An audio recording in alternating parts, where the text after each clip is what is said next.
Vinicius কালো, কুচকুচে কালো, তবে তার চোখের জল কালো নয়।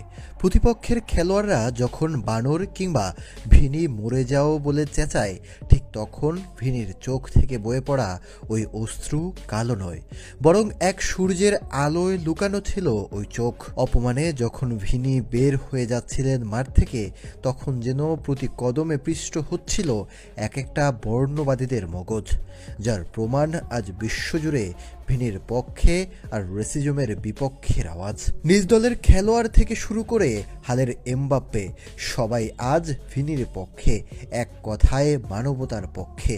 ভিনি চেঁচিয়েছে, ভিনি আজ রাগ দেখিয়েছে, তাই হয়তো এবার এসব বিষয়ে আবারও সামনে এসেছে। তবে উগ্রদের এই উগ্রতা বড়ই পরিচিত আর শত খেলোয়াড়ের জীবনে কঠিনতম অভিজ্ঞতা।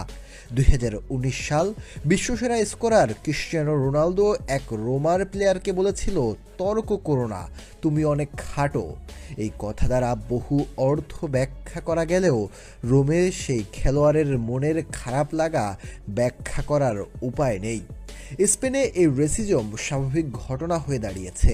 একসময় মেসি, ডেম্বেলে থেকে শুরু করে আজকের ভিনি, লামিনরা কেউই রক্ষা পাননি এই রেসিজম থেকে। কারো একজনের তো প্রতিবাদী হতেই হতো, হ্যাঁ ভিনির মতোই হতে হতো, যিনি নাড়িয়ে দিবেন বিশ্ব ফুটবলের মস্তিষ্ক।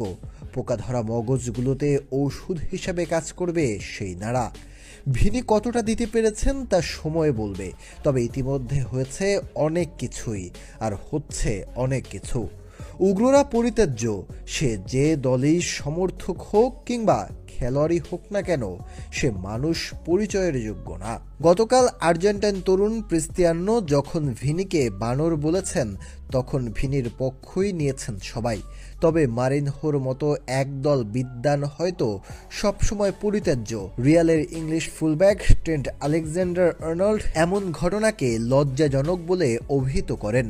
ম্যাচ পরবর্তী সাক্ষাৎকারে এই ইংলিশ তারকা বলেন, আজ যা ঘটেছে তা ফুটবলের জন্য লজ্জাজনক। মাদ্রিদের অধিনায়ক ফেদে বালভার্দে বলেন, মুখ ঢেকে কিছু বলার মানে সেটি ঠিক কথা নয়, এটি দুঃখজনক।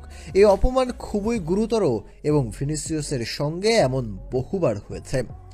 মারিনিওর মন্তব্যের সমালোচনা করে রিয়ালের সাবেক মিডফিল্ডার ক্লারেন্স সিডর্ফ অ্যামাজন প্রাইমে বলেন, আমার মনে হয় তিনি এখনও আবেগপ্রবণ ছিলেন। আজ তিনি বড় ভুল করেছেন। বর্ণবাদকে ন্যায্যতা দেওয়ার চেষ্টা করে তিনি যেন বলেছেন, ভিনিসিয়াস আপনাকে উস্কালে বর্ণবাদী হওয়া ঠিক যা সম্পূর্ণ ভুল। মারিনোর সাক্ষাৎকার দেখার পর সাবেক ইংল্যান্ড সাবেক তারকা থিও ওয়ালকট বলেন, আমি সাধারণত শান্ত মানুষ, সহজে রাগ করি না।